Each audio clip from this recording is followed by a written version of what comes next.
दिलीप जायसवाल सदस्य राष्ट्रीय कार्य समिति गुजरात ने समाज के लोगों से कुछ सवाल किया है, जो कुछ इस प्रकार है।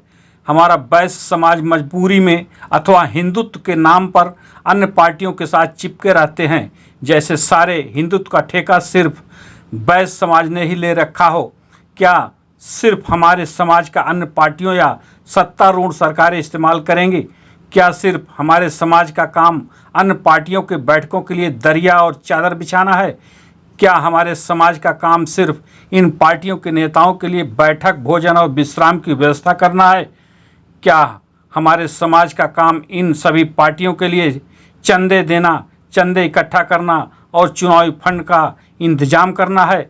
ऐसे बहुत सारे ज्वलंत सवाल हैं जिसका जवाब उन पार्टियों के नेताओं के पास क्या खुद अपने समाज के लोगों के पास भी नहीं है। लेकिन अब ऐसा नहीं होगा। हमारा समाज अब जागरूक होगा। इन्हीं तमाम सवालों को लेकर भारतीय सहारा ने दिलीप जायसवाल से फोन पर बातचीत किया है। पेश है बातचीत के कुछ अंश। दिलीप जायसवाल जी बोल रहे हैं? जी भैया, दिलीप जी जायसवाल बोल रहा हूँ। हाँ, एस पांडे भारतीय सहारा से बोल रहा था। जी जी जी, बोलिए। आपको हमारा समाज पार्टी का राष्ट्रीय कार्यकारिणी का सदस्य बनाया गया है जी। इस विषय में क्या कुछ कहना चाहते हैं? ये राष्ट्रीय कार्यकारिणी सदस्य हमें बनाया गया है। आगे कुछ पद के लिए भी बात चल रही है। पद कहाँ पे देंगे वो संगठन के ऊपर है। पार्टी में जुड़ने का मकसद क्या है? पार्टी में जुड़ने का हमारा मकसद बस ज्यादा कुछ नहीं है। ये पार्टी अखिल भारतीय हमारा समाज पार्टी बेस्ट पार्टी है जी। हाँ। और पार्टी में जुड़ने का मकसद है जो हमारे वैश्य समाज का हर जगह शोषण होता है।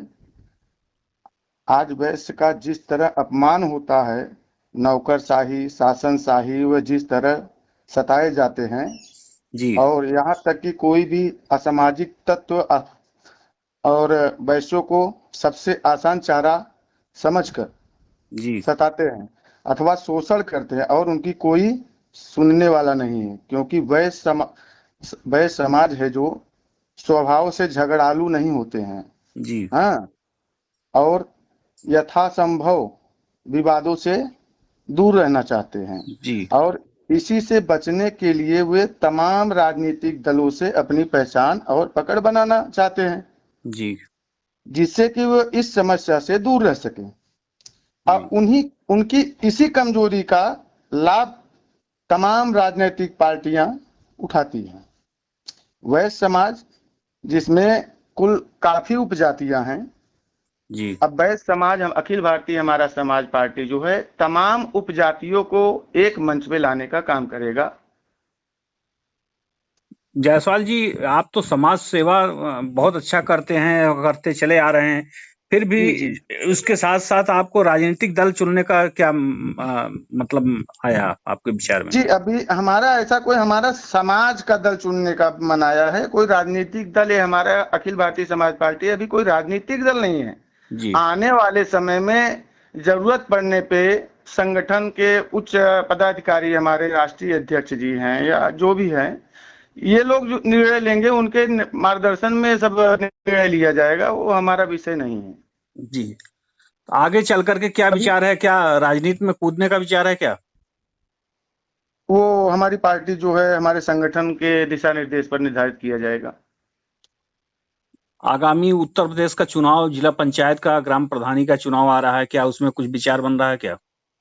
जी, अभी ऐसी कोई विचार हमारी नहीं है। हमारा उद्देश्य पर खाली ये है कि समाज सेवा, मार्केट की जो हमारे जैसे कि हमारे क्षेत्र जहाँ से जैसे आप बता रहे हैं कि गरियाव बाजार है हमारा, जी। तो गरियाव बाजार में हम संगठन को, व्यापारियों को मजबूती देना चाहते हैं, क्योंकि वहाँ पे जैसे कि आपको भी जानकारी होगा, कभी हमारा थोड़ा वहाँ विवाद हुआ था। जी। काफी प्रताड़ना झेला, काफी शोषण भी हुआ, मैं काफी तकलीफ झेल के आया। तो वो तकलीफ हमारे लिए कोई बहुत बड़ा नहीं था। हमारा तकलीफ हम झेले, वो हम झेले और आने वाले समय में और कोई ना झेले, इस विषय को मैं ध्यान में रख रहा हूँ। और समाज को जागरूकता देना, समाज को संगठन से जोड़ना और उचित जो जरूरतें हैं वहाँ की वहाँ जरूरतों को पूरा किया जाए, ये हमारा सोच है। आगे चल करके क्या ऐसा कुछ है, गरियाओं बाजार के लिए भी कुछ समाज सेवा के लिए करना चाहते हैं? जी जी, अभी के चालू ही है। अभी जैसे कि हमने एक टिकरा है, टिकरा मतलब टिकरासानी। ग्राम टिकरा है, टिकरा सानी, ग्राम टिकरा सानी। वहाँ पे किसान इंटर कॉलेज है। जी जी, उसके संस्थापक है श्याम बिहारी शुक्ला जी। जी जी जी। वहाँ पे हमने बच्चों को, मैं वहाँ गया था अपने 26 जनवरी को ही शायद गया था, तो झंडारोहण में। तो वहाँ पे मंच नहीं था, तो हमने मंच में उनको योगदान दिया। अभी आने वाले 1-2 दिन में ही शायद 2 तारीख को माननीय धनंजय सिंह जी आने वाले हैं मंच और रोड का उद्घाटन करने। जी तो मंच कर में हमने उनको योगदान दिया, मंच बनाया, और स्कूल में बच्चों के लिए भी काफी कुछ योजनाओं का हमने उनसे वादा किया है। और अभी आने वाले विजयदशमी में हम वहाँ आने वाले हैं। तो गरियाव बाजार, जैसे कि भुड़नसापुर गरियाव बाजार दोनों सटा हुआ है, जी। और बाजार जो है दोनों गांव में बसा हुआ है। गरियाव बाजार और भुरनसापुर, नाम तो गरियाव बाजार का ही चलता है, दोनों बाजार में बसा हुआ है। हम्म। तो आने वाले समय में हमारा सोच ऐसा है कि पूरे बाजार को हम सीसीटीवी कैमरे से लैस करेंगे। ऐसा क्यों? तो उसमें, क्योंकि सीसीटीवी कैमरे से काफी सुरक्षाएं बढ़ जाती है। बाजार में कोई तकलीफ हो, कोई आतंकी और कोई मतलब आपराधिक तत्व कोई घटना को अंजाम देवे, तो जैसे कि काफी लोग हैं कि देख करके भी अनदेखा कर देते हैं। उनकी मजबूरियां होती हैं, उनके अंदर डर होता है कि हम क्यों जाएं सामने, हम क्यों आए, हम क्यों किसी का गवाही बने। तो सीसीटीवी कैमरा एक ऐसा चीज है कि उसमें किसी को सामने आने की जरूरत नहीं है, सीसीटीवी कैमरा खुद एक साक्ष्य बन जाता है। जैसे कि हमने वहाँ काफी कुछ ऐसा देखा है उत्तर प्रदेश में या गरियाव बाजार में, कि अभी अब मैं आपको क्या बताऊं, मतलब बहुत तकलीफ हुआ हमको। जी तो जी इसलिए मैं बाजार में कैमरे को, जैसे कि जो बाजार में व्यापारी हैं, दुकानदार हैं, सबको ये निर्देश करूंगा या आग्रह करूंगा कि आप अपने दुकानों पे हर जगह कैमरा लगवाइए। उसमें जैसे कि कोई अपने दुकान पे लगाता है, बाहर भी कैमरा लगाइए। उनको जैसे कि 25%, जैसे मान लो 8,000 का 10,000 का कैमरे का पूरा सेट लग रहा है, तो उनमें 20-25% का योगदान हम अपने तरफ से देने के, चलो भाई इतना हम आपको देंगे।